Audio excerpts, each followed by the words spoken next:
right, so what do we got here tonight? We have an MS Views Now program. And why do I say it like that? Well, because we started MS Views Now 1 month after COVID began.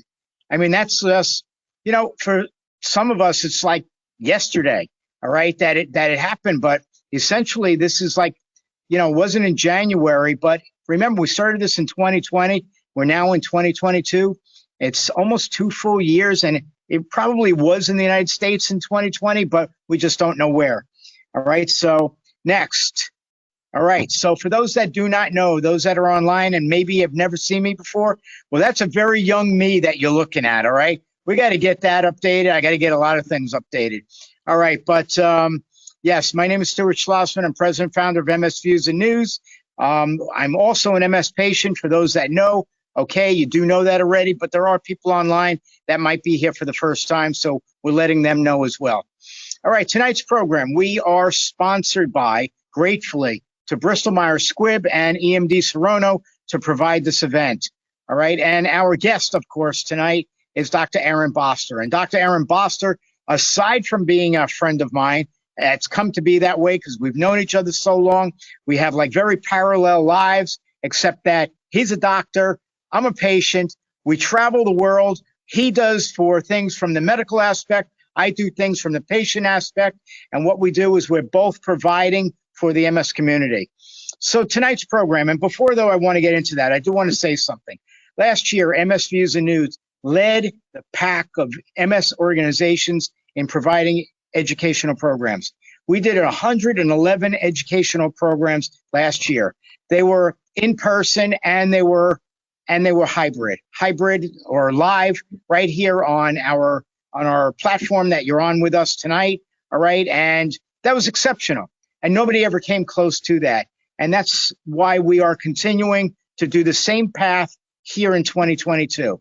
All right. We will be doing as many, if not more, of these educational programs. And in fact, we are getting back on the road more and more. We're doing a lot of our Compass MS Care rural American underserved communities. All right. And as we do those in person, we will also be doing each one of those, streaming it as well. So everybody will be able to take part in those programs, and we will be hitting on rural areas and underserved communities in urban areas and underserved communities in rural areas or not rural areas, suburban areas, whatnot. But we'll be out there providing because people need to know more about multiple sclerosis.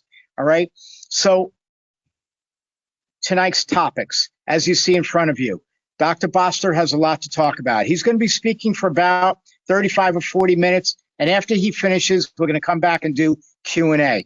The topics, as you can see, he's going to be speaking about an MS diagnosis today, how people get diagnosed. He's going to speak about just the major symptoms of MS and what they do to what do you do? What are today's protocols to make those symptoms go away? All right, or hopefully go away. And, moving forward, what is your plan for the best care that you can have in your treatment and your wellness? All right, and also we're going to be speaking about COVID. COVID is last. And of course, COVID comes with a tremendous amount of questions, especially with what is happening today. All right, when we planned today's event, it had nothing to do with Omicron. So this is all new information that we have coming to us. And Dr. Boster is going to be able to answer this as best he can. But like, the doctors that you see online every day, they, hopefully he knows a little bit more than them. That's all I'm going to have to say. All right. All right. So let's get tonight's program started. Again, we are going to get, he's going to be speaking for about 40 minutes, I hope. All right. And then I'm going to come back online and we'll do the questions and answers. So for everybody, thank you again for being here. Dr. Boster of the MS Center, is the Boster MS Center in Columbus, Ohio. And he started his center, right at the beginning of COVID as well. All right, Dr. B, take it away. Thank you so much, Stuart. It was an absolute pleasure to be here to kick off the year 2022. Here we are at front and center, January 4th, doing what we believe we need to do to help raise the bar, to help people live their very best lives despite having MS. And it's an honor that I get to be here with you and with MS Views and News to bring this lecture to folks. I'm really, really excited to talk to you guys tonight. As we enter into 2022 in a brand new year, our third year of this global viral pandemic, I thought it would make the most sense if today we sort of went through a review of MS, kind of like Dragnet, boiling down the facts of what's the deal with this disease and what can we do to kick it in the pants, even during a global viral pandemic. And for starters, let's just begin our discussion by answering the question, what is multiple sclerosis? So MS is a condition which attacks the brain and the spinal cord. Now, the brain is the supercomputer that runs the body, all right? The super computer that controls all the functions of the body. I call it the holiest of holies. And the spinal cord is the superhighway that connects the brain to your body. So when you want to move your hand, your brain sends a message down the spinal cord through the nerves to your hand. Together, the brain plus the spinal cord, we call that the central nervous system. And multiple sclerosis is a condition which damages or attacks the central nervous system. Now, what's attacking the central nervous system? Well, it's not an infection to our knowledge. It's not a cancer. It's not a stroke. It's actually yourself attacking you. It's called autoimmunity. Your immune system, which was invented to fight off bad guys and foreign invaders, your immune system can make an error in judgment, and it can identify part of your body as being a foreign invader. And many of you listening right now are familiar with the disease diabetes. Diabetes is an autoimmune disease where the immune system attacks the pancreas and causes damage. Multiple sclerosis is also an autoimmune disease. It's an autoimmune disease where the immune system attacks the holiest of holies in the superhighway. And where those attacks occur determine what the human being experiences. When the immune system attacks the brain, it causes inflammation, which then short circuits that part of the brain. And what it really does is it prevents the brain from communicating. And as a result, you can see neurological deficits. So the most common presentations of MS, there are three groups of presentations. The most common presentation is what we call optic neuritis. So optic neuritis is a situation where you start to have blurred vision and it hurts when you move your eye left and right. And over a couple hours to a couple days, you may lose vision completely. And it's caused because there's an attack of the optic nerve, the nerve that runs your eye. It's being attacked by the immune system, and it's causing inflammation, and it's kind of like creating a traffic jam along the wire called the optic nerve. And that's the most common presentation. Second most common presentation of MS is something called transverse myelitis. Now, that's a doctor word. That would be good for Scrabble, right? Transverse means across. Myelo means spinal cord. Itis means inflammation, like bronchitis. So when you put all that together, transverse myelitis is when the spinal cord becomes inflamed. That's the superhighway. It becomes inflamed.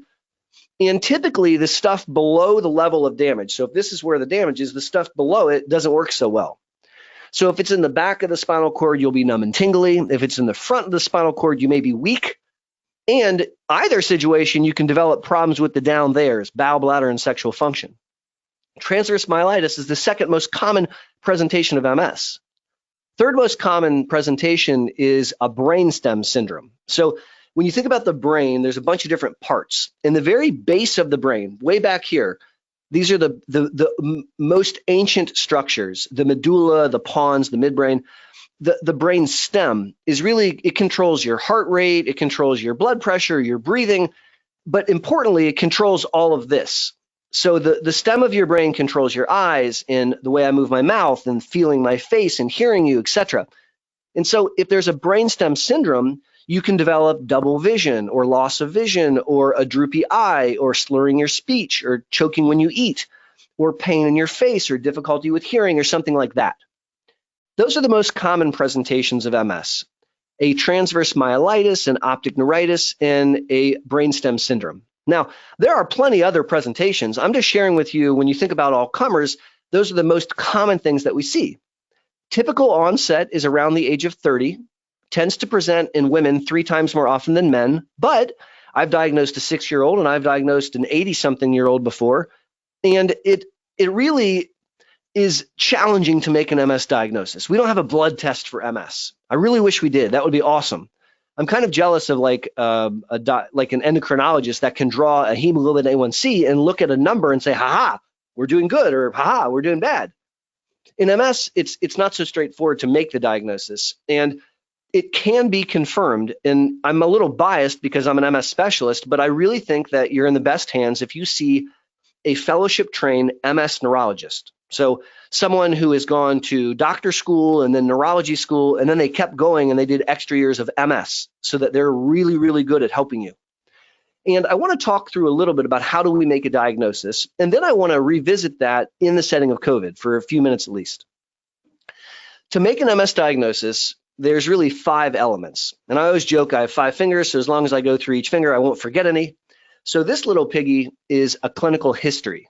So that's a very fancy way of saying I ask you questions and then I shut up and I listen to you.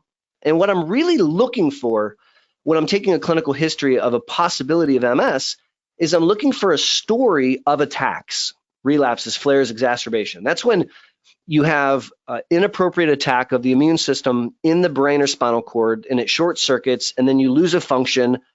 And I want to hear a story about that. And I'm listening for details in the story that fit with my understanding of those conditions that I described, the transverse myelitis, the optic neuritis, etc. Or I'm listening for a story of a slow, insidious decline in neurologic function over a period of months or years independent from attack. The first set of story would make me think about relapsing MS. The second story would make me think about primary progressive MS. And I'm going to be asking a lot of detailed questions trying to flush that out. I'm also going to be asking other questions about other medical ailments and family history and other medicines, et cetera, et cetera. So that's a really, really important element.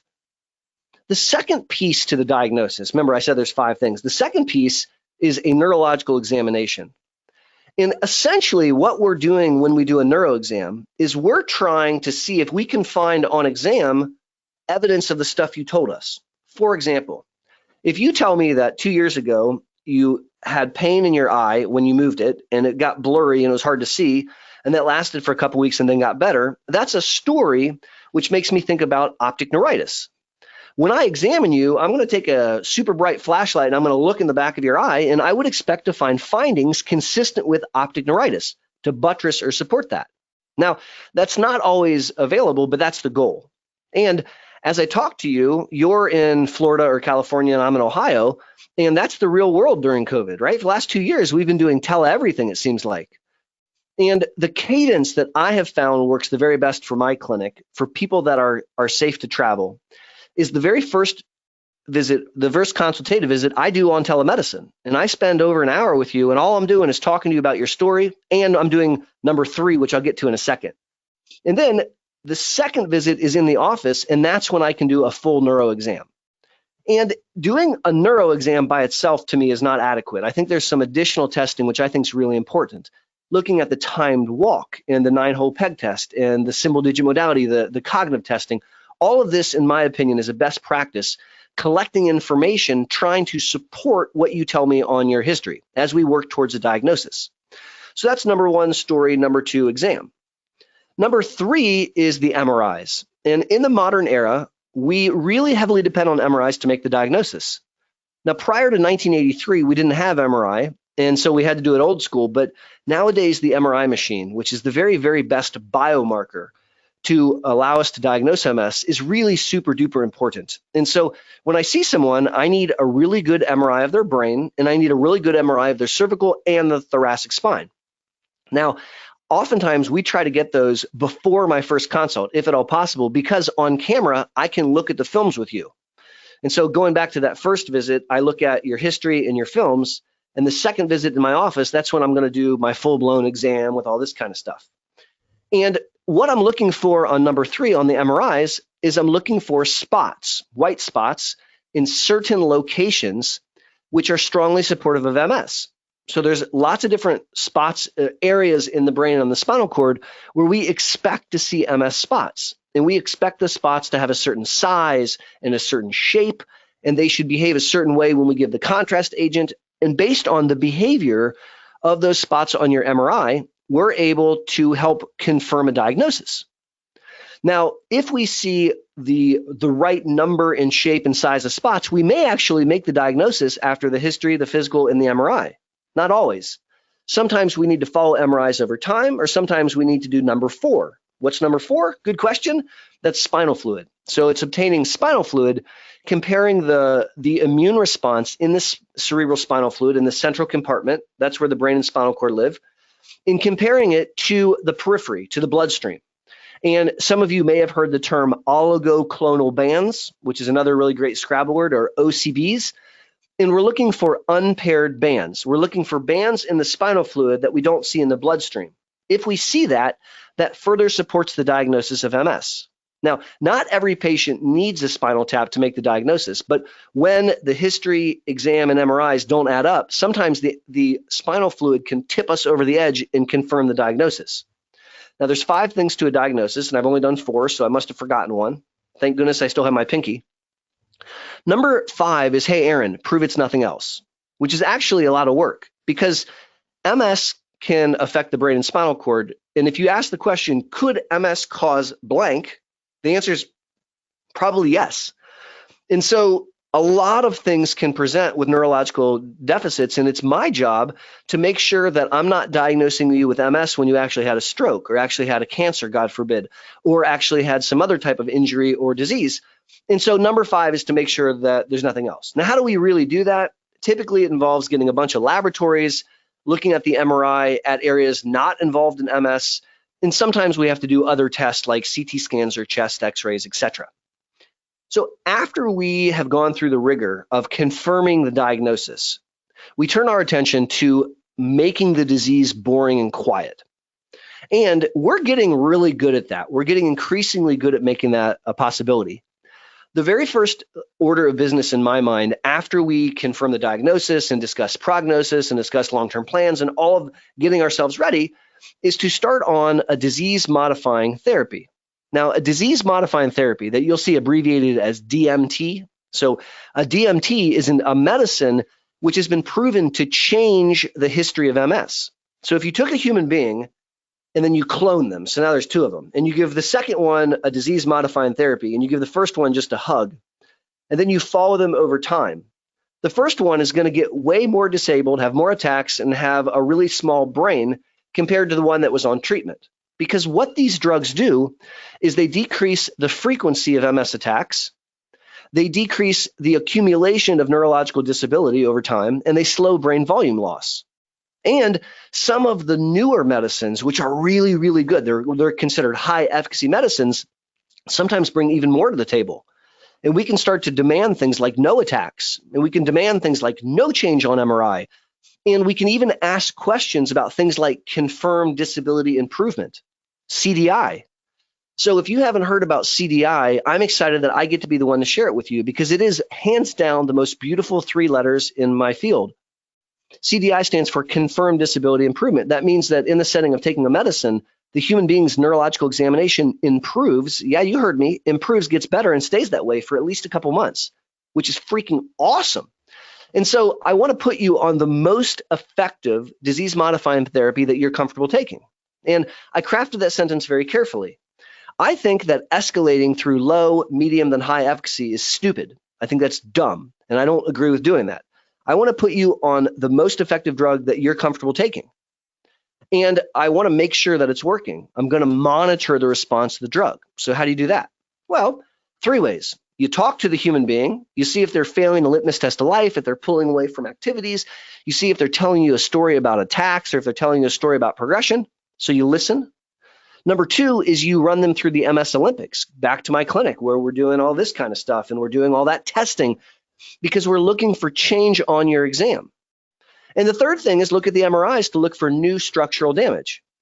So if you're on drug whatever, and I see you back, I am going to get an MRI about once a year, and I expect to see no new spots. And if I see a spot, despite taking the medicine, that's not okay.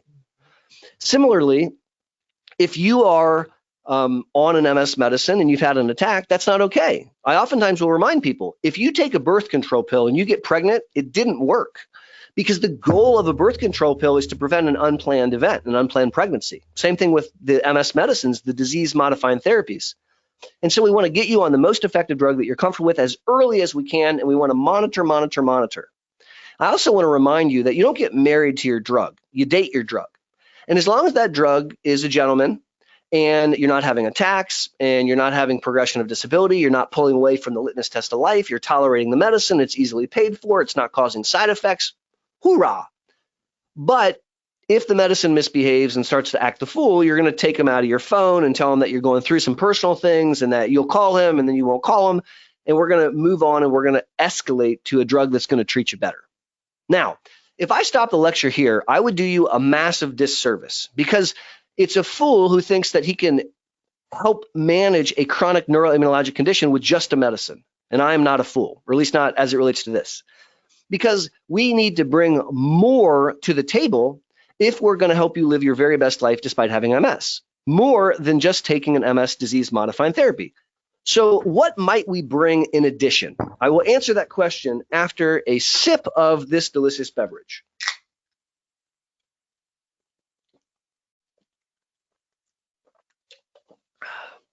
Some of you know that I am a fan, of intermittent fasting, and today is the day I'm fasting. So no food today. I'll be looking forward to lunch tomorrow, but instead, as I choke on water, I'm loving this carbonated water stuff. So excuse the interruption. So what do we do in addition to a disease-modifying therapy? We focus on brain health and wellness strategies. Now, if you think I'm saying some namby-pamby, airy-fairy stuff, you're very wrong, because I have time and time again over the last 2 decades seen people revolutionize their life and overcome their disease process and live their very best life largely by their sheer force of will and what they do behaviorally. And what I'm talking about is really paying attention to your diet, paying attention to your sleep hygiene, paying attention to your exercise regimens, and becoming mindful. So let's talk about that for a few minutes. First of all, diet matters. If you want to live your best life despite having MS, McDonald's is not the way to go. Eating heavily processed foods, fast foods, sugar-laden foods, eating foods like that is not the best way to live life. And in fact, I'm a strong believer that it actually makes your MS probably worse and certainly impacts your mood and certainly impacts pain levels and certainly impacts energy levels big time. If you really want to commit to upping your game with MS as it relates to diet, I think we need to make sure that you're drinking adequate water. I think we need to make sure that you're supplementing vitamin D, and then we need to toss away all the processed foods. Now, in reality, that's going to be a lot of work. You're going to have to change how you eat. You're going to have to learn a lot, and you're going to have to learn to read ingredients. So if you grab some food and you read the ingredients, you should be able to understand all the words. So, for example, this says ingredients, carbonated mineral water. I understand all those words. But if you look at the ingredients and there's a bunch of words you can't pronounce, that's not food, that's a chemical, and I don't want you to eat that. Now, we could talk about diet for about 7 years. It's a really, really intense and very important topic in MS. But if you up your water game, supplement vitamin D3, and avoid processed and fast foods and soda pop, boy, you are light years ahead of most people impacted by MS. And there's more, because diet is not the only thing that we need to be doing. We also need to be committing to a lifestyle of exercise. Now, what does a lifestyle of exercise mean? Well, I have a lifestyle of brushing my teeth. I do, twice a day. It's my thing, right? I don't talk about it. I don't tweet out that I did it. I just do it. And if I was busy and got preoccupied and forgot to brush my teeth, when I find out that I didn't brush them, I don't cry and write a letter and apologize to my community. I just go brush them. It's part of my lifestyle. I need you to have a lifestyle of exercise like I have a lifestyle of brushing my teeth. And it's easy to sit on my tush and inform you that you should exercise, but it's actually very hard to exercise, and I respect that. And I think that we have to be very, very creative in how we make exercise work. And I'm going to give you 2 quick examples. The first one is water. Water is darn near magical. Water is very, very special, and it's one of the very best ways of exercising in MS. When you're in the water, your weak leg isn't as bad because you don't weigh as much in the water, and so you have less weight on that weak leg. If you have really poor balance and you're in the water and you fall to the left, the water pushes you back to the right. If you get really easily overheated in the water, the heat is wicked away from your body by convection. Spasticity is less of an issue in the water. And so my patients can do things in the water that sometimes they can't do out of the water, and it's a really, really good way of exercising. I'm going to tell a story about a man who's very special to me. He's passed away now, and I miss him. He was a teacher of mine when I was in high school, and I had the honor of being his doctor when he was on this earth. He had PPMS in an era with no drugs. So now we can treat PPMS with a disease-modifying therapy, but back then we couldn't. And he was a really tall man, like 6'7". He's a big guy. And he was getting to the point where he couldn't use his walker anymore, and he was going to have to sit in a wheelchair. And he was really upset about it, as was I. So we crafted a plan to go to the YMCA, where they have a cool temperature pool, and he put on a life jacket, and he took his walker into the water with him, for real. So there's this tall guy with a life jacket and his walker, and he walked laps, and he did that a couple times a week for months. And he came back to clinic, and I'll never, ever forget. My MA say, "Hey, Dr. B, patient's out in the hallway. He's not going to do his walk until you come out and watch him." Okay. So I walked out in the hall. I said, "Hey." He goes, "Young man, are you ready?" He picked up his walker, and he walked 25 feet in about 10 seconds. Blew my mind. Now, that's not an airy-fairy make-believe story. I saw that with my own eyes, my own patient. And he did that by sheer force of will, walking in a pool. He maintained his walking for quite some time before he ultimately had to sit in a chair. And I just use that as an example of how magical water is. Now, not everybody has access to a pool. And in Ohio, a lot of pools get really, really cold around this time of year. And so I want to share a second example for integrating exercise into your lifestyle. Many of you right now have a piece of gym equipment somewhere in your house, an elliptical, a treadmill, a stepper, something. And it's typically in the basement or in the spare bedroom, and it's got clothes hanging on it. So let's be honest, you know exactly what I'm talking about. What I challenge you to do is ask your spouse to drag that puppy into the living room. Now, not very feng shui, okay? So don't get it out of the back hallway that you never go into and put it where you hang out in the evenings after dinner, all right? So it's a typical American custom to hang around and stare at the boob tube for a couple hours as you decompress and have your adult time before you go to bed. What I want you to do, nightgown on, ready to decompress for the evening, is sit there and watch TV with your significant other. And at the top of the hour, jump on the treadmill and just walk for the commercial. Walk for 3 minutes and get off. At the bottom of the hour, tell him to get his butt on the elliptical, and then he walks for 5 minutes. If you watch 2 hours of TV, each of you do 10 minutes of walking. My point is, we can sneak that into our lifestyle, and it almost is unnoticed. But moving, being active, is a key element to living your best life despite having MS. So we've talked about DMT, yes. We talked about diet, yes. Exercise is a yes, yes. It's really, really important. Now, the other element that I want to talk about is not smoking, because smoking cigarettes doubles the risk to develop MS. And if you already have MS, smoking cigarettes speeds up the disease by almost 50%. And so smoking stuff is not a good idea. And if you are smoking and you have MS, you can help yourself get better by not smoking. Now, it's easy for me to tell you not to smoke. It's actually very hard to quit. But I want to start by empowering you with the knowledge that it's the single best way to speed up your disease process. And presumably, we're on this call tonight because we don't want to do that. Number 4 in this wellness brain health concept is something that I have really adopted personally during this global viral pandemic. And that's the concept of mindfulness. So some of you on the call are familiar with mindfulness, and some of you may not be familiar with it. And let me explain it to you a little bit. Mindfulness is the idea of being in the present moment with no prejudice, with no preconceived idea of what's coming or what's happened. You're literally just trying to be in the present moment just now. And it's something that Americans are not taught to do, and it's something that is lacking. And what I have found is if you take just 5 minutes to be mindful, it changes your entire day. Or what I should say is when I take 5 minutes to be mindful, it changes my entire day. How do I do it? I practice shower meditation. So, I know that's a weird thing, but I'm just going to tell you about it. I have a lifestyle of showering. I like to shower before I go to clinic so I don't smell stinky. And what I've started to do during the shower is I sit in the shower. I sit on the floor of the shower Indian style, and I rest my hands in my lap and I close my eyes and I try to become really aware of all the sounds. So there's the sound of the shower, and then there's the drip of the faucet, and then I can hear the pipes, and then I can hear my dog or my kid, or I try to pay attention to the sounds. I've got my eyes closed. And then I try to really pay attention to my breathing.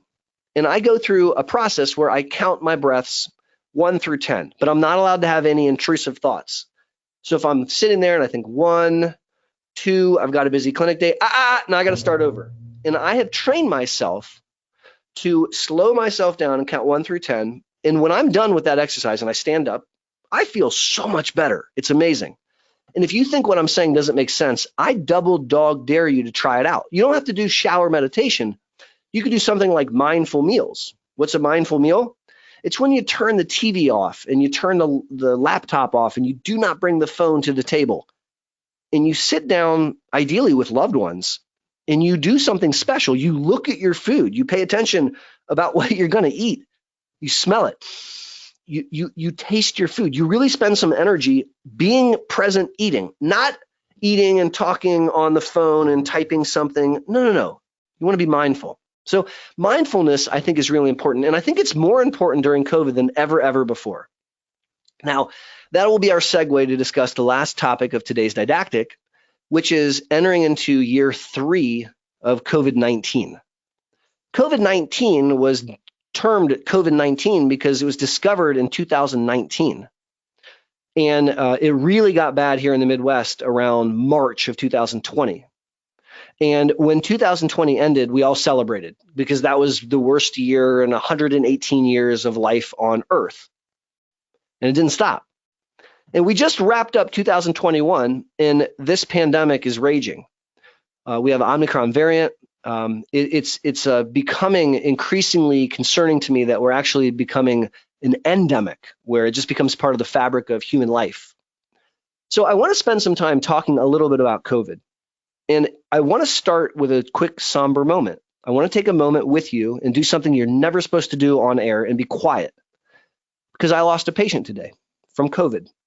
It's a dear man, and it breaks my heart. So do me a favor and be quiet with me for 1 minute.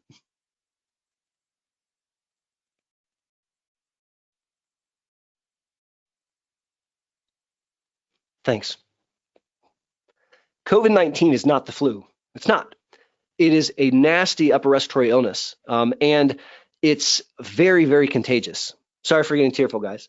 So let's talk a little bit about what you can do to thrive despite living during a global viral pandemic, because there are ways to do that. And if I condense them down, I really want to talk about being 4 for 4 against COVID. So let's go through 4 things that I think are critically important for you to do to live your best life with MS during a global viral pandemic of COVID-19. Number 1 is to get masked.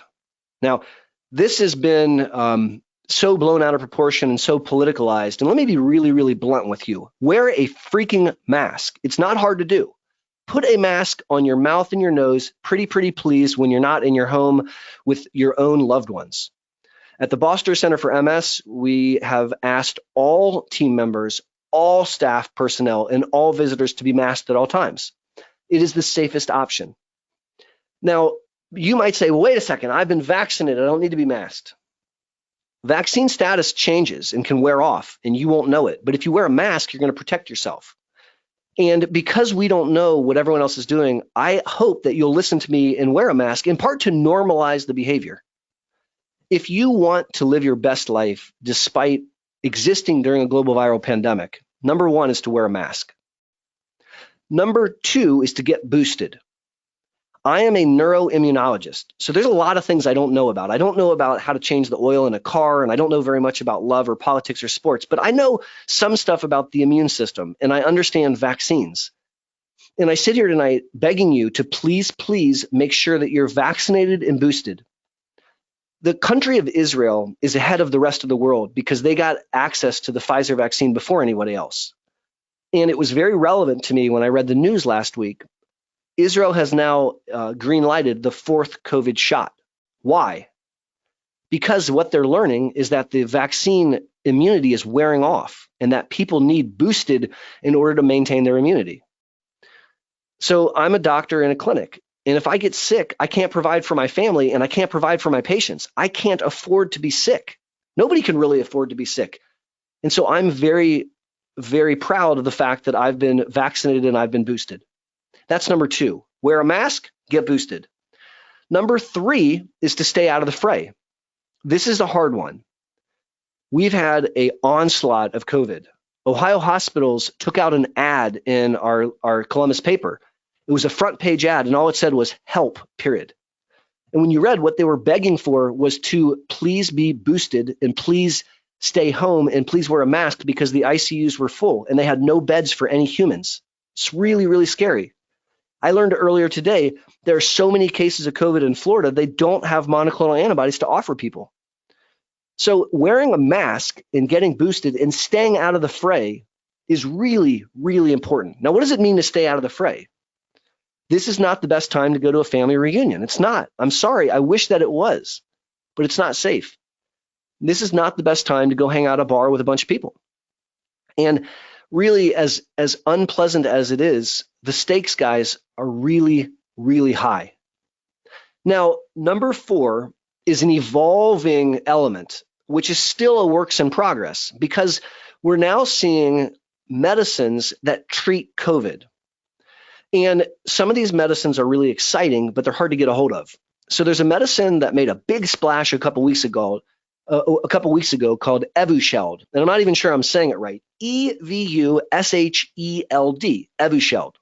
I want to call it Evusheld, but I don't think that's the way you say it. Evusheld is in fact 2 monoclonal antibodies combined into one shot that you give once. And it's created for people like my patients. So people who are vaccinated but do not mount an adequate immune response because they're immunosuppressed. That sounds like an awesome option for people impacted by MS, particularly my patients on B-cell depleters and on S1P1 receptor modulators. And today, I tried to get one for my patient only to learn that the entire state of Ohio has only been offered 1,700 doses, and it's controlled by the state government. And so I can't purchase it for my patient and I can't prescribe it just yet, but it's my sincere hope that I can. A few minutes ago, I made reference to the monoclonal antibodies. And the most common one used starts with the letters BAM. So in my clinic, we call it BAM BAM. So BAM BAM and other monoclonal antibodies have been shown to hasten recovery from COVID. And it's not something that a 25-year-old Caucasian woman with no comorbid conditions necessarily needs. It's something that someone who is immunosuppressed from MS medicines benefits from, and it hastens recovery. So when we talk about being 4 for 4 when you fight COVID, number 1, get masked. Number 2, get boosted. Number 3, get out of the fray. And number 4, keep in mind that if you contract COVID, you want to call your doctors right away because there are medicines that we might have access to help you recover. My name is Aaron Boster, and as always, I want to thank you for learning about MS with me. It's a delight to be here as we kick off 2022 with MS Views and News. And now I invite Stuart back on the virtual stage so that I can answer your questions. Wear a mask. It's that simple. Exactly, right? Stu. Exactly. When you wear them enough, you get used to it. Your glasses fog? Okay. Take them off. Okay. Or deal with it. All right. I mean, the bottom line is that the idea is to stay safe. All right. And if it means, you can wear a fabric mask. That's great for all those that are around you, but it doesn't protect you. Yep. Wear a KN95, an N95. This is an M95. M is in Mary. All right. It's made in the United States. I mean, they make them here now as well. So, by the way, I had to put this one on because it matches my tie. All right. But I have green, I have black, I have white. I have lots of different things to match my different outfits. All right. And that's me. But at least I know I'm wearing one. Okay. And I do feel safe. And that is the reason why I am able to get out and do all the travels that I'm doing, is because I know that I'm staying safe. Yep. And there are those, though, that say, hey, you shouldn't be doing all this. Those people are also not wearing a mask. All right. Yep. Yet they think that they don't need a mask, and yet it's okay for them, but it's not okay for me to travel because that's unsafe. How does that make any sense? Right? It doesn't. It's a very weird world that we're in. It's an extremely weird world, and that's why I'm saying that, we have to pay attention to what's happening out there, all right? There are too many people getting ill. I mean, I have friends that are recently diagnosed with COVID, and they're not in good shape. And now we learn that in the state of Florida, there's no monoclonal antibody, or BAM, as you call it. It's not here. And so they can't get treated properly. And, short of having to go to the hospital, there's really nothing else that they could do except hope that they'll get past this. And this is a person and people that I know that have been vaccinated. I don't know if they were boosted, but I do know that they at least had 2 vaccines. So what do we tell people like this? I mean, I'm getting calls and I tell people, I can't answer you. Call your doctor. And they can't get hold of their doctor, which is why they're calling me. All right. So what do we tell people like this, Doc? I go back to the basics, Stuart. If you are having symptoms, then you get a rapid test. And if you're positive, you want to stay at home. You really don't want to go to the hospital unless you're having respiratory problems. Because right now, the hospital is probably the least favorable place to be unless you're having trouble breathing. Right. And if you are immunosuppressed because of a medicine or because of a condition, you also need to be calling your primary care doctor. At least here in Ohio, that's the fastest path to get a hold of some of these special monoclonal antibodies like Bam Bam. And so those are the things that we want people to be doing. It's it's like everything else with MS, actually. Some people have COVID and it's mild. Some people have COVID and it's the opposite of mild. And I don't want to roll dice with somebody's health. I want you to take precautions. Get masked, get boosted, stay out of the fray. And if you get sick, call your PCP so that they can help get you the therapies, hopefully, that will hasten recovery. Okay, great. Thank you for that. All right. So before I begin with all the questions that we do have, and we do have quite a few COVID related, of course, and then also we have those that sent in their questions when they registered. And for anybody else that's got questions that want to ask questions, I need you to type in. But if you sent it to me online when you registered, please don't ask again. All right. It's too confusing for me. Yes, I too have MS and I do get confused. All right. But before I get into all that, firstly, I want to thank Dr. Boster for his presentation, far more than I expected him to be doing tonight, because he likes to keep things shorter, because he likes to get into the Q&A more rapidly. Okay, so here we are getting into these questions. The first one, it's not even a question. Okay, the first one is from somebody named Angela, who wanted to say, Happy New Year, Stu and Dr. B. Love all that you both do for us. Thank you, Angela, for writing. Okay, all right, perfect. Thank you. All right, next we have Patricia. Patricia is, do you know when the story indicates emotional decline, depression, anxiety, or what do you do? That's what she's probably trying to say. What do you do when the story indicates emotional decline, depression, anxiety, etc.? I always had internal reasons why I had the physical symptoms, but they didn't or couldn't explain the emotional symptoms. So that brings up a really, really important part. So thank you for asking that question, because a lot of the MS symptoms are invisible. And invisible symptoms are still real. They're just not easily seen by the outside observer. And so I kind of group the invisible symptoms into the up there's and the down there's. The up there's include thinking and memory, energy, and mood. And if you focus about mood for a second, because you brought up concerns about being sad, blue, depressed, and having anxiety, people impacted by MS are twice as likely to experience a bout of depression compared to the general population. People impacted by MS are twice as likely to experience anxiety compared to the general population. So I am, in some ways, like a junior psychiatrist. I treat a lot of depression and a lot of anxiety. We use lotions and potions and therapists and exercise and a host of things to help someone get out of a depression. I've probably treated depression more aggressively in the last 2 years because of COVID than I ever have in my entire career. Now, to your question, what do you do if you're having that? You say, hey, I'm feeling real depressed, doc. Please help me. Bring it up to them. There's no shame in that game. I have clinical depression. I take 2 antidepressants. I exercise. I see therapists. It works great. And I'm better off because of it, and you can be too. Okay, thank you for that. All right, next, Bill would like to know, is optic neuritis only caused by MS? No, it's not. So Bill asks an excellent question. If you have eye symptoms, it doesn't come with a manual where like you can look up on page 10 and it tells you what's wrong. I wish it did. That would make life a lot better. You as a human being, you experience symptoms. So you experience symptoms and then the doctor has to figure out like what it is. And if we figure out that it's optic neuritis, there are other things that can cause an optic neuritis. And so part of the neurologist's job is to look for those other things and prove that's not what it is. Okay, thank you. Next, Carolyn is asking, when is the AstraZeneca drug going to be available for immune-compromised patients? And So Evusheld? Yeah, Evusheld. So AstraZeneca hasn't called me yet. My phone's available. It's all my patients have it. So as soon as they call, I will be asking them that exact question. As I understand it, it is now being released, but it's in a controlled fashion only by state governments. As I shared a little bit ago, I learned today that there's been 1,700 doses administered to the state of Ohio.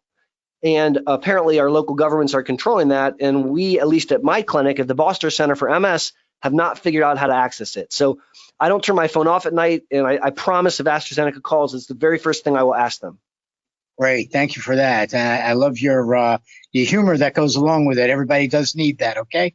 All right, so so that way I don't look like an idiot. I am going to be flip-flopping between questions, whether they are symptomatic or COVID or whatnot. I'll try to keep all the COVID ones together, but occasionally I have to slip them in because no problem.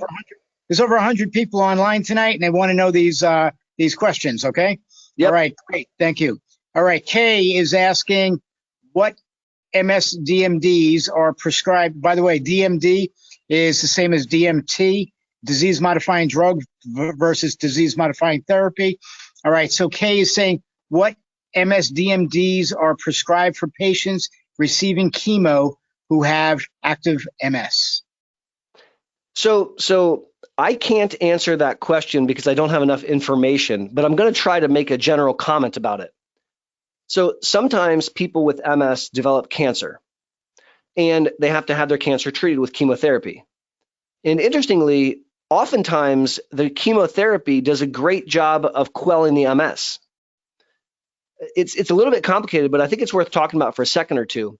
When you have a cancer, it's a cell that's growing too quickly. So it's reproducing too fast and it's making a tumor. So chemotherapeutics kill things that grow fast, like tumors. If you think about classic cancer treatment, chemo, people lose their hair. Why? Hair grows fast. People slough their gut. Why? The gut grows fast. And people are immunosuppressed and at increased risk of infection when they're on chemo. Why? Because the immune system grows fast. So we have taken the information about that and used it for one of its side effects. We use immunosuppression to suppress the immune response on purpose. But if someone with MS finds themselves with cancer, it's very possible that the chemotherapeutics may also treat the MS. And I very commonly will have a conversation with the oncologist where we'll sort that out. Great, thank you.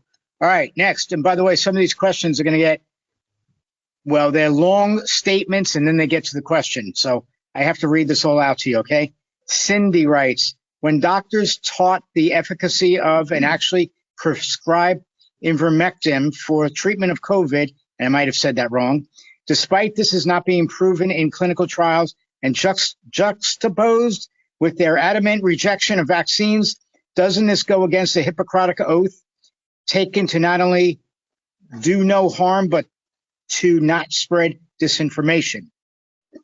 So I do not know which doctors you're referencing, but I am delighted that the American FDA is cracking down on doctors that are being dummies in propagating misinformation. Because you're right, part of our oath is to attempt to help people. And when I tell you something as a physician, culturally, you expect me to be telling you the truth. Like there's a cultural understanding that the doctor's not lying to you. And right now, it's a scary time because COVID is scary. And because we're learning as we move forward, we're literally watching science unfold. And you're right that there's been a lot of shenanigans from politicians and from doctors and from all kinds of different walks of life. In trying to get information which is reliable can be challenging. And physicians should not be contributing to the problem. We should be contributing to helping. Part of the reason that I am so passionate about partnering with MS Views and News is to help educate and empower and energize and to help raise awareness and talk about what is real and what isn't. So do I think you should take ivermectin? No, I don't, not unless you're a horse with worms. Is it a good idea to study something and research? It could be. But am I going to score some ivermectin and then sneak it into my patients? I don't think so. So thank you for asking that. Okay, great. Thank you for your honesty on that. For those that came on late, I mean, there were quite a few people that came in late. I just want to let you know that we can still take your questions. All right. I can't help that you missed the beginning of the show because it was great show, right? It's a good show. All right. So good program. All right. This program will be on our YouTube channel, the MS Views and News YouTube channel, within just a couple of days because we're obviously all caught up. And because this is our first program of this year, we should have this up online in just 3 days or so. Okay. So you'll have to look for it there. All right. Next. Julie writes, and another long one, all right? I'm on Ocrevus. I had my booster shot 2 weeks ago. I'm living in a household with someone that only had one vaccine, refuses to get another, and has contact family that are anti-vaccine. I plan to move when I can away on my own again. It's very stressful here. My question is my question is, am I fair to feel at risk here for lack of better wording? Also, if you can't answer that, it's a long thing. Hold on a second. I'm sorry. No problem. Trying to get down to the rest of it. Also, can't answer that. Do you know if any treatment for COVID, if you spoke of and available in Canada? So right now, you're dealing with a very real situation that a lot of people are grappling with. And I'm sorry that the person that you're living with is not willing to help by getting vaccinated. That makes me sad, and it's the reality of the situation that we're in. And so I think being your own best advocate and saying, hey, look, I need to move is a really good idea. And I'm sorry that you have to do that, but I think it's a smart decision.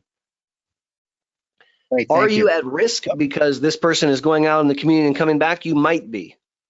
It's a tough thing. And, it's something I wish you could maybe sit down with them and say, hey, listen, here's why I'm asking you to do this. I can't protect myself adequately because I'm on this medicine. So I'm around you a lot because I live with you. And if you would get vaccinated, it would protect me. So would you consider doing it for my benefit? And if they say no, I think I understand why you might need to move and live somewhere else. Sounds fair as well. Thank you. Tom wrote that juxtapose is another great Scrabble word. So yes, it is. All right. Robin Miller. Let's get to this next one. Many of us with MS look healthy. I have secondary progressive MS and profound fatigue, which limits my activities. Family and friends just don't seem to take me seriously when I have to take a rest. It's horrible feeling for me. Feel that they think I am faking symptoms and don't offer to really help. I really need some help now, and I'm not able to get it from my family. What do you suggest?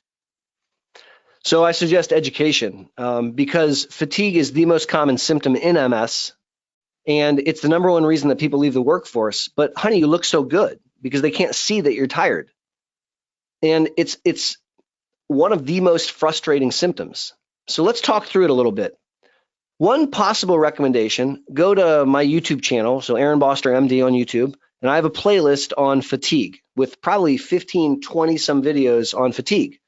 Find one and then forward it to your family members. Just forward it to them and maybe they'll watch it. Another thing that you can do, which I find to be very helpful, is bring a key family member, whether that be your wife or grandma or whomever, to your doctor's visit.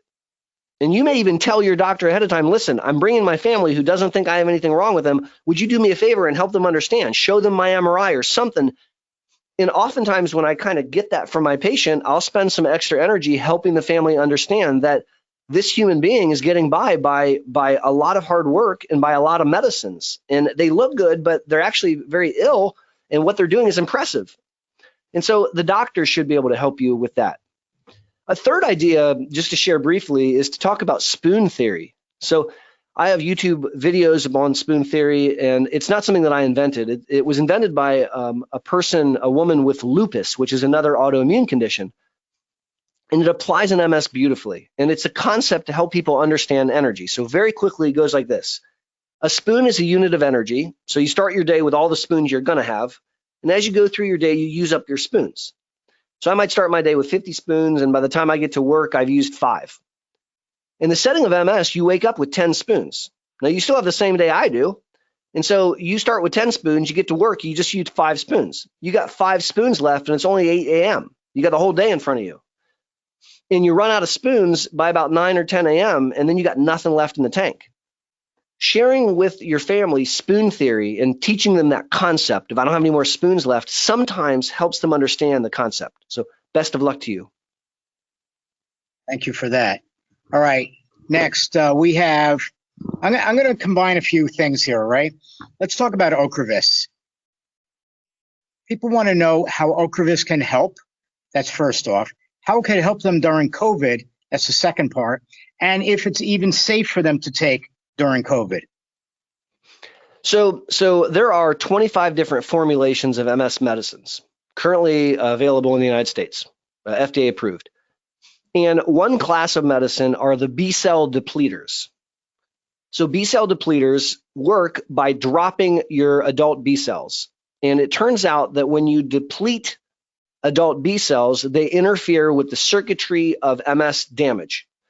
It interferes with the pathology of MS, and it causes MS to fare better. Less attacks or no attacks, less accumulation of disability or no accumulation of disability, improvements on the MRI. And there are several B-cell depleters that are currently FDA approved in the United States, including ufatumumab, which is Kesimpta, ocrelizumab, which is Ocrevus, and in some ways, cladribine, which is Mavenclad, because that's a B-cell predominant therapy. And these therapies turn out to be extremely effective in treating MS, but the B-cell depleters specifically, not Mavenclad, but the other ones, so rituximab, ocrelizumab, Kesimpta, they work to treat MS by dropping B cells, but it turns out that that same mechanism of dropping the B cells interferes with mounting a B-cell COVID vaccine response. Now, keep in mind that all these medicines came out long before COVID was on Earth in a way that we know now, and we had no way of knowing this. But several people that have been on Ocrevus or rituximab or Kesimpta for quite some time, when they get vaccinated, they mount a T-cell response to COVID, but they don't mount a B-cell response of any significance to COVID. And that is a kick in the pants. And there are different strategies to try to manage it. The first thing is we need to treat your MS. We're not going to take you off your MS drug because when the viral pandemic's over, you're still going to have MS. And I don't want to discover that you've accrued a lot of disability. And the second thing is, if you've been on one of these medicines for quite some time, stopping it can take a while before your cells come back. And that's why it's so important to work with your MS neurologist to game out the best timing. The neurologist may choose to try to dose your vaccine a month prior to your next infusion to stack the deck in your favor. They may choose to check SARS-CoV-2 antibodies, or they may check CD19 antibodies to help guide them in their recommendations for when it's best to take the COVID vaccine and when it's best to take your next dose of Ocrevus. Do I think that the B-cell depleters have a role? Yes. I think they're some of the most effective medicines that are currently available to treat MS. Do I think that they have a role during COVID? Yes, I do, because my patients still have MS and I still need to treat them. Do they create complexity? Unfortunately, yes. Now, if you're new to Ocrevus, Kesimpta, or rituximab, and you get vaccinated first and then start, ain't no shame in that game. There's no issue with that because you mount a response. Then when you go on the B-cell depleter, you're still going to mount a response. And when you get boosted, it'll still work. The problem is really the 200,000 humans that have been on Ocrevus worldwide that have been on it for a while, now trying to mount a vaccine response. So what do you do if you have MS and you're doing well on Ocrevus and you live on Earth where there's a global viral pandemic? You mask up, you get boosted, you stay out of the fray, and you let your doc know if you get sick because you're immunosuppressed and you want Bam Bam or one of the monoclonals to hasten recovery. Now, number 2, which is get boosted, you might say, wait a second, Boster, didn't you just finish saying that you don't mount a full response? Yes, I did say that. But you mount a partial response, which is way better than no response. So the adaptive immune system is made up of the T cells and the B cells. And we need both B and T cells to fight COVID. And if you are on B cell depleter, we're not touching your T cells. You will mount a robust T cell response, and I want you to have that. And by the way, it's not just my opinion. This is the overarching opinion of the National MS Society, of the International MS Federation, of MS Association of America, etc. And so I really think that it's a collective best practice to keep on keeping on with your therapy and to take precautions against COVID secondarily. And MS Views and News says that too. There you go. All right, going a little bit further with Ocrevus, because you did not mention this part, but what about boosters? I mean, if they're, are they not, they're not mounting a sufficient amount of B cells, but should they still get boosted? Yes. And how will that take an effect on their therapy as well? So what you're doing with a vaccine is you're showing the immune system its target and saying, attack that, right? It reminds me of showing a bloodhound like the shirt of the murderer. He smells like, okay, go find that guy. So if you have a vaccine, you're showing your immune system its target, and then your immune system builds an arsenal against it. The reason that we get a booster, and it's not just COVID, there's boosters for plenty of vaccines. Hepatitis has boosters, and varicella, all these vaccines can have boosters. What it means is your antibody and response is starting to wane, so we boost it back up by showing your immune system its target again. It's like we take the shirt of the murderer and let the bloodhound smell it again. Yep, that's still the guy you want to go catch. Smell, okay, go get him. And so it can't hurt you to get the booster. It will not hurt you, but it will help you because the immunity that you have will be boosted.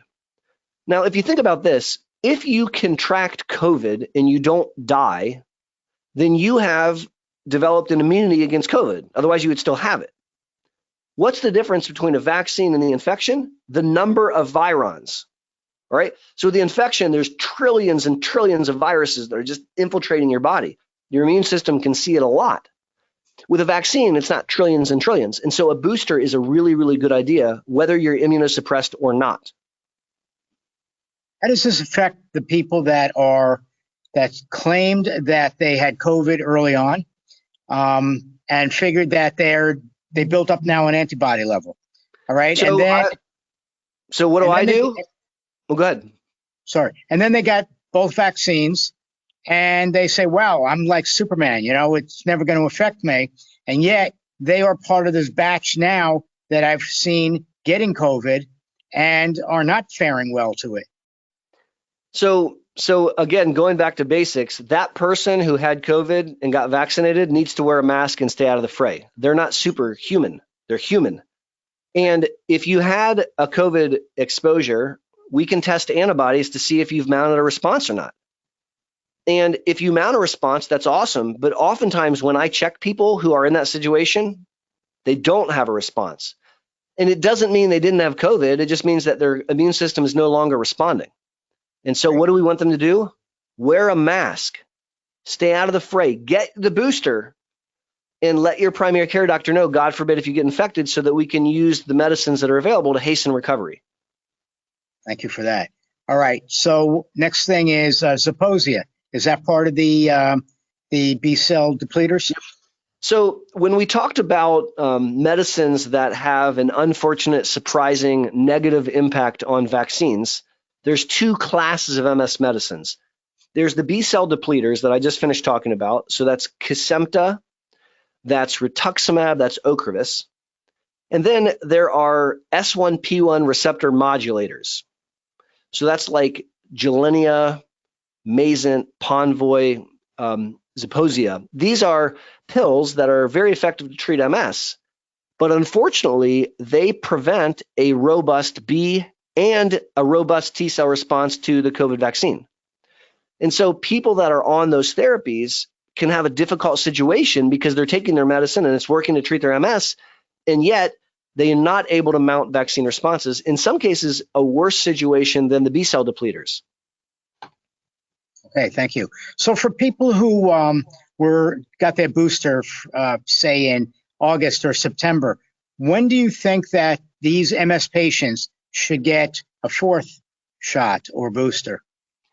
So I don't know the answer, Stuart. but I'll Okay. gander a guess as we talk live that it's probably going to shake out to be about once every 6 months. Okay. And next question is, how do we know the difference between when somebody says get a booster or somebody says get another vaccine?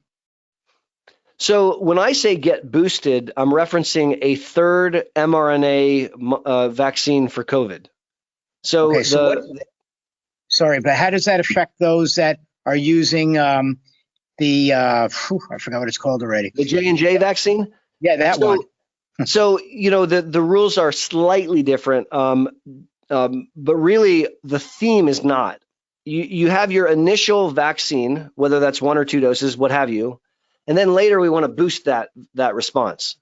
Okay. Now, there's a separate discussion, which is outside the context of this talk, where someone might opt to be completely revaccinated. And right now, there's a lot of ethical and political discussions surrounding that. But I think with your neuroimmunologist, you may actually have a discussion about, hey, listen, I need to start over because I wasn't able to mount a response at all. Okay, great. Thank you for that. So a person writes, going further with this, that they had 2 Modernas and a booster, and how safe is he or she from Omicron? So I don't know enough information to comment. What I can tell you about this Omicron variant is that it appears that it's much more virulent, which is a third Scrabble word of the evening. Virulent means you get infected really freaking easily. So Omicron is more contagious than the Delta variant, than the Alpha or Beta variants. It's more contagious than the other variants that we've seen. It's way easier to get it. The good news is it's less severe. It appears to be less severe. So people are more likely to get it, and fortunately, they're less likely to have a more severe outcome.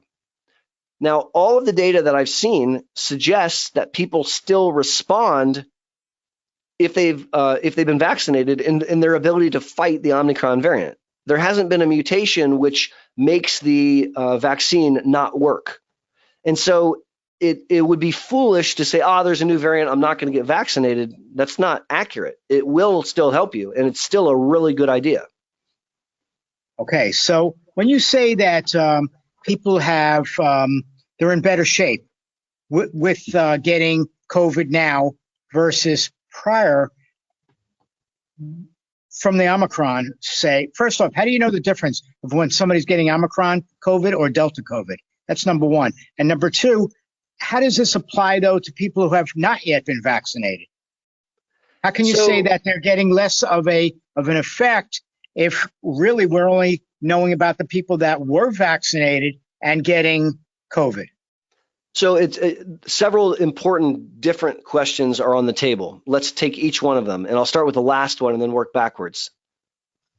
When you look at ICUs throughout the United States, when you look at hospitalizations across the United States, there's a theme. It's by and large unvaccinated people. Think about that for a second. So the vast majority of the people that are intubated in intensive care units today are unvaccinated, the majority. All right, so I want you to think about what that means. I also want to remind you that your family can't visit you in the ICU. That's true. And I want you to think about that too. Now, Can't even visit you if you go to the hospital for any other tests. So if you think about which variant, it kind of doesn't matter. Again, we go back to the idea that the human being experiences symptoms. So you're going to have upper respiratory tract symptoms, difficulty with breathing, shortness of breath, cough, fever, ache, sneezing, loss of taste and smell, what have you. The treatment algorithm doesn't change based on the variant. What I'm sharing is this new variant, this Omicron variant, which is kind of swept through the globe, turns out to be more contagious and less severe. And if I had to pick a variant, that's the variant that I would want to expose myself to, not that I want that at all. It's still potentially a deadly virus. I'm not telling you that, it's okay to go out and get that. Not at all. It's just I'm delighted that it's not as severe as we saw with the Delta variant. Great. Thank you for that. All right. Next, is anybody working on any research to see if any of these COVID vaccines are causing harm to people with autoimmune conditions? Sure. So really, it's been very hard for the American populace, or for the whole globe for that matter, to watch science unfold. It's a very unpleasant process to watch. And what we have done, there's intense monitoring programs. So I can share my own personal experience. When my family got vaccinated, we got an app. And the app reminded us throughout the next several days to report symptoms. So as we had side effects and stuff, we put it in the app. And there's a tremendous effort being collected in amongst MS neurologists around the globe right now, putting data into databases, helping inform understanding. There are very active research efforts. And I want to take a second and stress this. Scientific research is not easy. Like clinical trials, which is a good portion of my life, it's a lot of work. Putting together a clinical trial takes tremendous effort. And I just want to take my hat off to these doctors around the globe that have constructed trials trying to answer questions like you just asked, because it's a tremendous labor to do that, and to do it quickly is hard. And so the doctors and the MS centers around the world that are actively involved in this kind of research, really, I want to say thank you to all of you. And it's an honor that I can participate in some of this stuff, because it's not straightforward or easy, but that's the way that we're going to learn the answer, is we have to pay close attention to our patients and then report what we see. Great, thank you. By the way, for those that may think that I haven't asked your question as you worded it, it probably was asked, but it was reworded to match up with the similarity of other people asking similar questions, okay? So that's what we do. That's why I do what I do. All right, next, when do you think remyelination will become a reality? So right now, we have one type of treatment to treat MS, and that's anti-inflammatory. So all the 25 different formulations of MS disease-modifying therapies, or DMTs, are anti-inflammatory. And that's not enough to make this disease go away. Excuse me. We really need two other things in addition. We need a neuroprotective agent, which doesn't exist yet, and we need a remyelinating agent, which also unfortunately doesn't exist yet. Now, the idea behind a remyelinating agent is if you strip the plastic coating off the wire, so if you took the myelin off the nerve, you can put it back on. And there's a lot of active investigations and research ongoing. It's my sincere hope that within 8 years, we're going to see remyelinating agents currently available for treatment. 8 years in the world of science is a very short period of time. And yet it feels really, really long. And so those trials are actively enrolling. It's really complicated from a science standpoint to try to get something to remyelinate, but that's what we're working on. And so stay tuned as the research unfolds. That's true. That's true. There's been one pharmaceutical company been working on this for years. I'm not saying their name, but you know, they've had ups and downs with it, and hey, they're trying to make it work. Okay. Yep, so like the doctor said, stay tuned. A lot of failures, a lot of drugs that we've tested in the MS population that have failed. That's right. That's right. All right. How has anybody studied multiple sclerosis in the older populations? Yeah, so that's an area of interest of mine. There's a paucity of data looking at disease-modifying therapies in people over 55. And there's an effort right now to try to clarify exactly what kind of treatments people need when they're over 55. Now, it's my opinion that there's a huge, huge error in judgment being made by a lot of really otherwise smart guys and gals in my space who have this notion of ageism, where if you reach a certain age, then they can take you off your medicine because you're doing okay. And at the risk of being rude, that's bullshit. Excuse my language. That's not okay with me at all. It's taking people off therapy and causing them to not do well. There was a paper that was just put out a couple weeks ago, maybe like 3 or 4 weeks ago, which looked at exactly that. People that had been stable on their drug, no attack for 5 years, they took them all off their therapy at age like 60, 50s, late 60s. And a third or 40% of them went on to develop disability. They got worse. And that's not okay with me. So obviously those people were doing well because they were on their therapy. So this is a very, very hot topic, and you can hear the passion in my voice. This is something that nerds like me get in arguments about. But it is something, fortunately, that we're starting to spend more attention addressing. I am obviously biased, and it's my strong opinion that I want to treat your MS as long as you have a nervous system you like and an immune system that's bothering it. I don't think that we should stop a drug just because you reach a certain age. I do think that there's a concept of de-escalation, where we go from one drug to we de-escalate to something that's less risky. And that's an area where I think more research is definitely needed. Good. Thank you for answering that. I know everything else for that matter, all right? So let's go on to the next one. By the way, he's right about being the nerdy doctor. I can attest to that. Ask him about football. You'll get your answers. Okay. Next, Krista is saying, what do you feel is the best drug for disability improvement? So we don't have head-to-head comparisons with the majority of the drugs, which makes answering that question very challenging. When I try to extrapolate data, I'm most enamored with Lemtrada or alemtuzumab, because when you look at the clinical trials and you look over 10 years, 41% of people experience confirmed improvement, and that's a really robust number. Measuring confirmed improvement is challenging, and a lot of the older drugs we didn't have the concept to study it. But I think if I had to give an answer on the fly, it would be alemtuzumab Lemtrada. Great, thank you for that. And speaking about Lemtrada, would you consider confirmed improvement a person who had Lemtrada, say, 5 or 6 years ago, and who was very much on the decline prior to the Lemtrada, of stabilizing and not showing any worsening? Not showing any worsening, do you show that as a confirmed improvement? No. Two separate, very important topics. So let's take the one that you described. Someone is declining, and then you intervene and they stop declining. That's fantastically, amazingly wonderful. So yay. That's not confirmed improvement. The definition of confirmed improvement is that your exam literally gets better. So you go from, say, an extreme example, Walker to Kane. That would be like an extreme example, right? Now, the natural history of MS, which is a doctor's way of saying, if I don't do anything, what do I expect to have happen, is that you're going to get worse over time. So if someone was declining and then they intervened and now it's held stable, that is awesome. But what I'm talking about specifically, the definition of confirmed disability improvement, is the neuro exam got better and stayed better at least for a couple months. Okay, great. Thank you for that. Now, going back to what you were saying about aging and MS. So how do you determine if a person is actually getting worse from their MS or if aging is causing them to all of a sudden use a cane or a walker?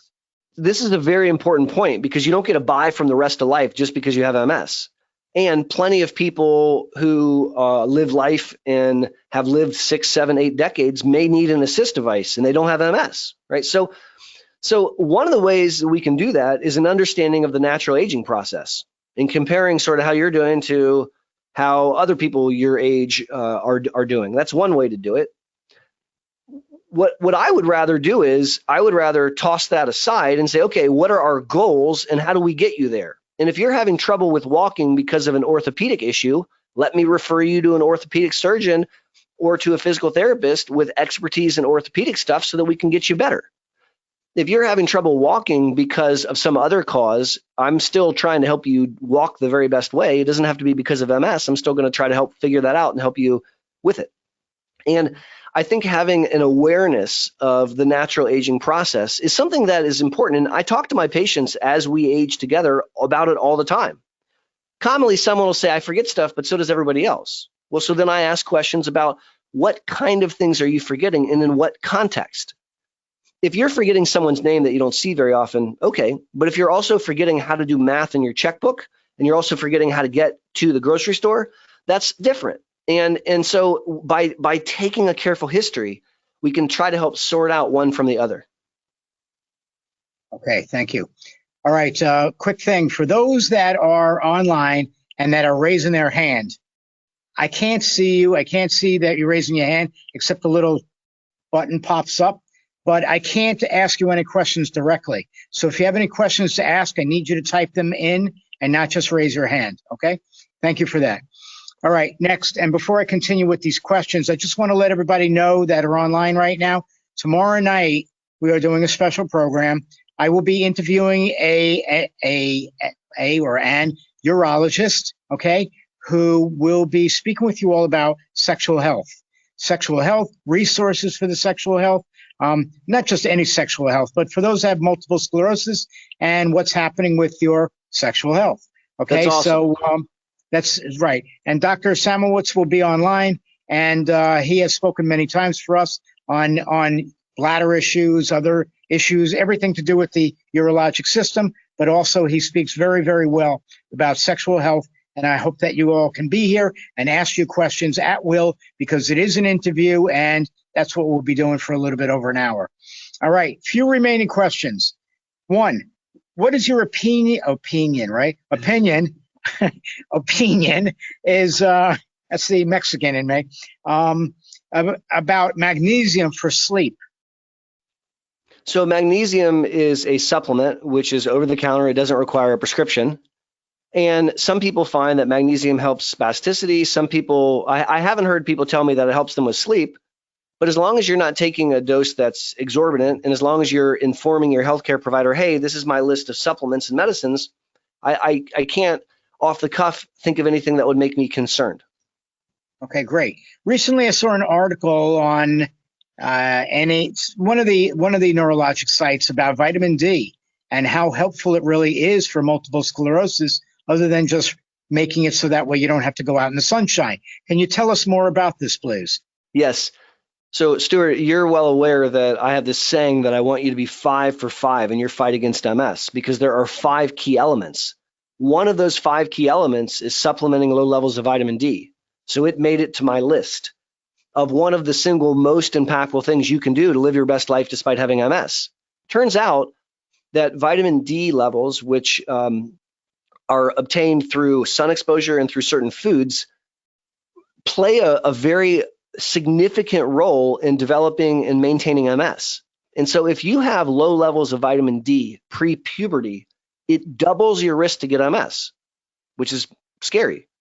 And if you have MS and you have low levels of vitamin D, defined as below 50, it drives your MS faster. It makes you get worse faster. So if we cloned you and gave one of you vitamin D and sunshine and gave one of you a hug, the guy with the vitamin D and the sunshine is going to be less neurologically disabled at the end of his life compared to the guy that just got a hug. So when you're trying to up your game and live your best life despite having MS, and you want to work to be 5 for 5, arguably one of the easiest things to do is to supplement your vitamin D. Now, to your point, here in the great north of Ohio, where it's freaking cold outside right now, we're not going outside in halter tops and sunning. And so we're probably going to take D3 because it's better absorbed in the human body. If it's nice weather in Florida and you can go out in a tank top for 15 minutes, you will absorb 5,000 international units of D3 for free, which makes me jealous that you live in Florida and I'm in Ohio. Come on down. Come on down. The price is right, as they say. So I just looked at the temperature, and we are at a brisk 64 degrees right now. BOOHOO. All of your Exactly. listeners in the Midwest are laughing at you. I have to put on a winter coat when I go out later, right? Yeah, I love it. Yeah. I'm wearing long johns, and I'm in my house. Okay, I'm sure about that.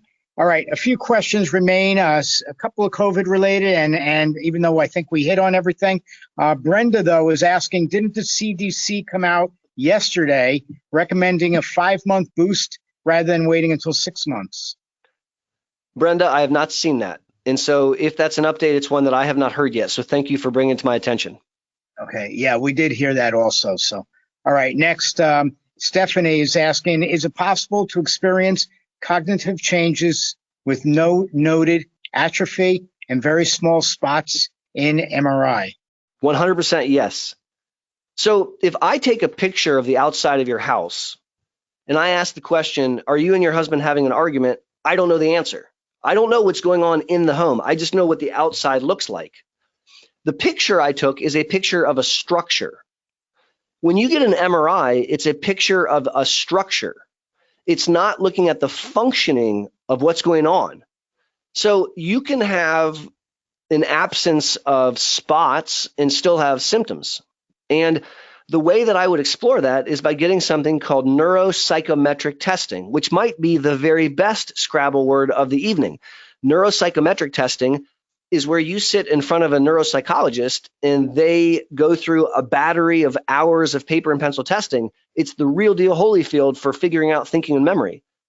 And what it'll invariably do is it'll tell you for your age, gender, and educational level, things you do way better than everybody else, things you do as good as everybody else, and a couple things that you kind of stink at. And looking at that pattern is how we figure out what's wrong and how to treat it.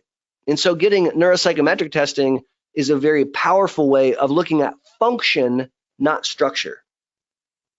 Great, thanks. So before I continue on, again, a question now about tomorrow night's program. How do they find out? How do they learn to get online? Well, go to the MS Views the News website, www.ms as in Sam, V as in Victor, N as in Nancy.org. And in the center column, you'll see all the events that are coming up.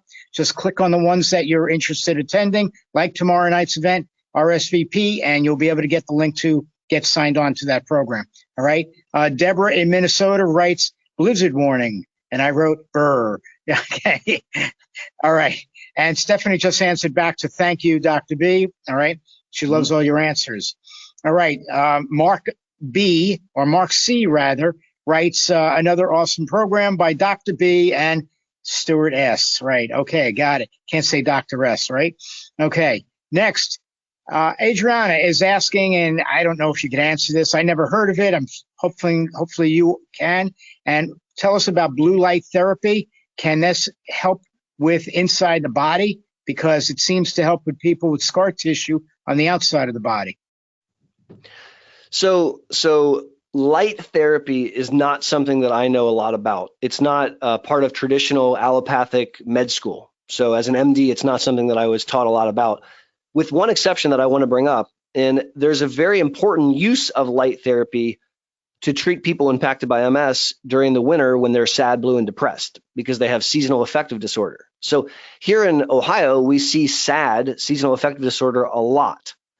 And in part, it's because for 7 months out of the year, we really don't see the sun very much. And so that can contribute to depression. So if you go on Amazon or wherever, you can purchase these SAD lights, which you just put in your kitchen, and you spend a couple hours each morning doing your normal routines with all these lights on. And it's a really, really great way of combating winter doldrums. So there is an application of light, which is really, really valuable. And I recommend it to my patients frequently. Okay, thank you. We have a different SAD in South Florida. 6 months of the year, October through March, too much damn traffic from all those northerners coming down to escape the cold. That's exactly right. And we love visiting. Woo, we love it so much too. Okay, thank you. I had to say that, sorry. All right, can a UTI or can an UTI cause MS to get worse? Yes, and it frequently does. In fact, oftentimes my patients will present with a neurological symptom and I'll say, you have a UTI, and they think I'm a weirdo until I check their urine and yep. How is it that I thought that? Because if you have an area of damage, so remember how in the beginning of the discussion we were talking about the optic nerve being damaged and it recovers. If you look at the MRI, there's still structural damage. You've regained some function, but it's not normal the way it was before. If you then stress the system, it'll short circuit. And the best way to stress the system is to to develop an infection. So if you have a urinary tract infection, your immune system tries to fight it and it revs up and it raises your core body temperature and it gets really active to fight the infection, which unfortunately can short circuit the old area of damage. That's called a pseudo exacerbation. Pseudo is a Greek word which means similar to, but it ain't. So a pseudo exacerbation is a real neurological problem, but it's not caused by new inflammation. It's caused by short-circuiting old damage because you have a urinary tract infection or an upper respiratory tract infection or some other febrile illness. Great, thank you for that. Hey, I cannot take any more questions, all right? It's late, I've got 4 more to go. But if you want to send kudos, I'm always welcome to those, okay? So is Dr. Boster. Big smiles from both of us, okay? And we'll go from there and we'll list those at the end. All right, Patricia's asking, how do you see hyperreflexia as one of the symptoms of MS? So hyperreflexia, let's break up that word. Reflexes. That's an undescribable word. So reflexes are something the doctor checks with his hammer. When he smacks your wrist and your arm goes like that, that's a reflex. And so when the neurologist gets out his hammer and he starts to smack various parts of your body, he makes your knee move and bounce, That's a reflex that they're checking. And hyperreflexia, hyper means up, is when the reflex is overly exaggerated. So let me explain this to you. The reflex is dampened by the brain. The brain turns the reflex down. If you've had damage to the brain or spinal cord from a stroke or from MS or from something else, we turn off the off. It's called disinhibition. And as a result, we uncover a really big reflex. Now, to be nerdy, I'm allowed, I'm a nerd. It's not a symptom, it's a sign. So I'm not trying to be sassy with you, but to be medically technical, a human being experiences a symptom. So, and then a physician or a clinician identifies a sign on exam. And so when we're checking your reflexes and we see a really big reflex, that's a sign of an upper motor neuron problem. In other words, a sign of damage to the brain or spinal cord. It doesn't tell us where, it just tells us the general location. Then we do other tests to drill in and figure it out. So hyperreflexia is extremely common in MS. And if you sat with your legs dangling on the side of the table and the neurologist smacks your knees and your ankles and you see really big, robust responses, that's because of damage from the brain and spinal cord, which has turned off the off. Great question. Thank you. Great. Thank you. Next one, Carolyn. Can MS patients lift weights safely, and are there programs specifically that patients can follow? So at the risk of 2 swear words and only 1 program, and I hope you guys invite me back, hell yeah, you can do that. In fact, I think it's awesome. So people impacted by MS most certainly can exercise. I have on my wall of my office 2 framed pictures of 2 separate women that became professional bodybuilders with MS. And they both participated in amateur competitions, and then they participated in professional competitions, and they got their what's called their pro card. I also have MS patients that are very accomplished powerlifters. I have a lot of MS patients that are former college athletes and have maintained their commitment to athleticism. And so that's not true for all people impacted by MS, but yes, you can put on muscle mass. In fact, lifting weights is a great idea to help strengthen your legs and strengthen your core. When you think about exercise for MS, there's 4 elements that we want to consider. Strengthening your core is one of them. Flexibility is the second, cardiovascular endurance, and balance. So lifting weights is a most awesome way of accomplishing that first goal. Okay, thank you. And by the way, we have Moving with MS, for MS, with MS, whatever it is, MS, on Mondays. Every Monday of the month, MS Views and News has programs with physical therapists twice a month, with a yoga person once a month, and with a Pilates person once a month. So that's awesome. You may not want to get muscles in your body, but you can still exercise. And you can come online at our programs and follow that along. In addition, you have the MS Fitness Challenge by David Lyons, who works with people to build muscle in your body. All right. You have the MS Gym with somebody. You have the MS somebody else with somebody. We've had all these different people on various programs of ours during last year, the year prior, the year before that. All right. And if you want to know more about it, you could just send an email to me and I'll give you the email, the website addresses for all these different people. Plus, in the past, we've had Jeff Siegel on, and Jeff is a personal trainer who works with a lot of people. And you're going to start seeing Jeff on our programs again, because we're going to start with him hopefully by the beginning of February to be online with us. And we'll go forward with him during different programs. And again, he's not going to build muscle mass on you, but he will teach you how to work your body out that will work best for you, whether it's for stretching and strengthening or other things as well. Okay, next question. It's like one of the last ones here that we have to do, and that's because it was before the hour that I said no more. All right, and that is, a person wrote in about disability and where they could get more information about disability as far as what they can provide to their workplace and to others that they know. Do you have any good resources that we could give to this person? I do. So first of all, you do. So MS Views and News has done some amazing videos with expert disability lawyers, who have tremendous deep insights. And so whoever asked that question, go on to the MS Views and News YouTube channel and search through, and you'll find some world experts answering exactly what you just asked. So yes. Great. So, thank you for that. Real quick though, there's a couple other things that I would like the person to think about. Talking to your HR department is probably a good idea to find out the policies of where you work, and making sure that you are eligible for FMLA, Family Medical Leave Act, and understanding your short and long-term disability and your paid time off are really, really important things for you to learn about. And you don't have to go into the HR department and disclose that you have a chronic condition. You can just say, help me understand all this. How does it work? Another way is if you reach out to your local chapter, MS Society, MS Association of America, et cetera, sometimes they will have contacts for lawyers that can help get you started. And so hopefully that helps get the ball rolling.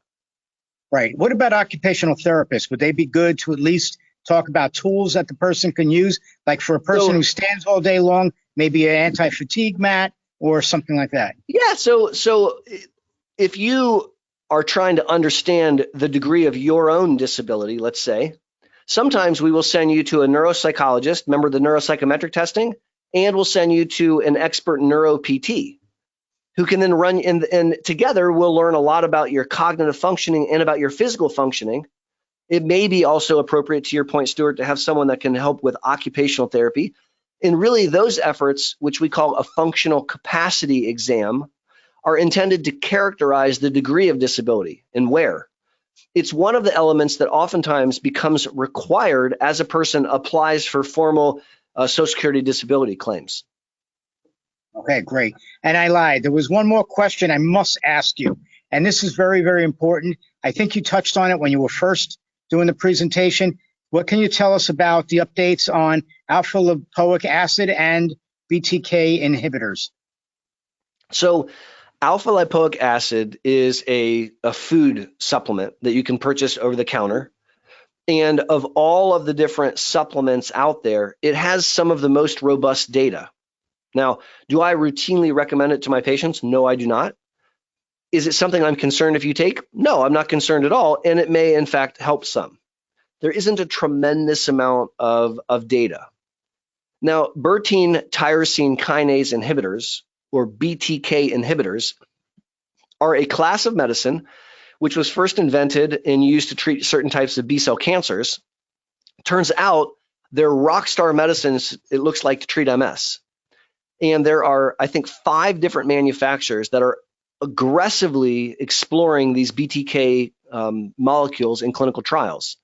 So at the Boster Center for MS, we're doing multiple clinical trials in primary progressive MS, secondary progressive MS, and relapsing MS, looking at BTKI molecules, seeing if we can slow their disease down better than the standard of care. And so it's a very, very exciting time. The BTK molecules are weird. They do 2 things that we haven't seen before. One of the things they do is they block B-cell signaling without murder. So when you think about the B-cell depleters that are so very successful in treating MS, they do it by murder, by depletion, which is a very successful tool. But this BTK molecule is weird. It doesn't kill the B-cell. It literally just blocks it. La, la, la, I can't hear you. So you can't hear it, which is cool. The second thing that the BTK molecules do, which really gets me excited, is they can work on the innate immune system. So the immune system is actually really big, and there's 2 halves, the innate and the adaptive. Now, the adaptive immune system are the B and T cells, but there's an entire separate half of the immune system that you don't hear a lot about because up until now, we've never been able to affect it. We've never been able to get to it. And there are these innate immune cells called microglia that live in your brain. And in MS, they turn on and they eat stuff they're not supposed to. They make me think of like the Incredible Hulk, and then they go and attack stuff. And so what these BTK molecules do is they turn off activated microglia. So they actually work on the innate and the adaptive immune response. And so more to come as these trials are enrolling. And it's very, very exciting to participate in this effort. I'm really, really excited to see where these drugs take us. Thank you. Are you doing the study by your place? Are you doing that study? Can you tell people how they can be involved? So if you would like to learn about opportunities for clinical trials and you're in the Midwest or you're willing to travel to me, check out us on the web, right? So bosterms.com, BOSTERMS.com. We have a button for all of our clinical trials, or you could just call our clinic, 614-304-3444. 614-304-3444. Say, hey, I saw Aaron online tonight and I want to learn about a trial, and we would love to talk to you about it. That's all you got to do. And for everybody listening, this is happening on January 4th, 2022. So if you're watching this in the year 2027, hopefully we already are using this medication, okay? Let's hope so. I just wanted to say that. And also for anybody that's watching this tonight or in the next few days, you can obviously, if you're watching this program tonight, you don't have to write down those numbers. You don't have to ask again. You can just check in with our YouTube channel in a few days and turn on this program. Just skim all the way through to get to the Q&A, and then hopefully you'll find what Dr. Boster just said, okay? Maybe you can throw it in the description even. Maybe. So we don't have any more questions because I did say we weren't taking any more questions, but I do want to read to you, Dr. Boster, what people are saying, okay? Firstly, from Cindy, thank you so much to both of you for this awesome program. So much valuable information. Okay, Good. Great. Somebody named Madtar, it's just their name, I guess. I don't know what to say about that. Spectacular presentation. Very grateful for your strong work. All right. Monique writes, you guys rock. Thank you so much. Rick Boylan, very happy face. Brenda, I won't say last names anymore, okay? Brenda, fabulous presentation. Thank you, Dr. Boster and Stuart. I'll be watching again on YouTube and sharing with my MS networking group here in Arizona. Thank you for that, Brenda. Cindy writes, you said a fifth Scrabble word of the night, exacerbation. Yay. Nice. And Rick, again, more happy faces. And Julie Lunar, more people are writing now, of course. Julie Lunar writes, thank you both so very much. Grateful I got to tune in tonight. Great program as always, and is much appreciated. Helene says, thank you so much. Adriana, please email. Okay, that's separate. Another one, Mary Lou. Thank you, Stuart and Dr. B. You are both awesome. Happy New Year. And Stephanie, kudos. We appreciate you both so very much. Thank you guys. All that's really fills a bucket for me. Thank you for those kind words. Exactly. Thank you, everybody, for your comments. I greatly appreciate them as well. And Dr. Boster, Dr. Boster is awesome. We're going to have him several more times this year, and as often as he is available to be on our different programs, and we'll bring you different things. And by the way, in March 5th, we're going to be doing a live program in Columbus, Ohio. And for those that are not able to drive or to fly to Columbus, Ohio, this is going to be an awesome event. Dr. Boster is going to be there. I'm going to be there. We're doing an in-person program. And also, we're going to have Dr. Thrower online.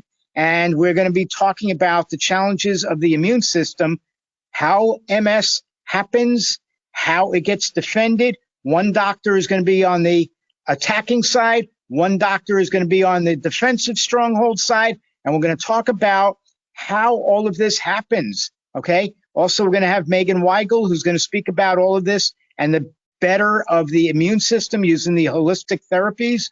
And so we are hoping to have hundreds online and hundreds in attendance that day, okay? And again, Dr. Boster, thank you for everything. Go out. I know you got to go do weightlifting tonight. You got dogs to lift and get outside. All right. And everybody, again, thank you very much for being here. I hope you can join us online tomorrow night. Kudos to all. God bless you. Good night.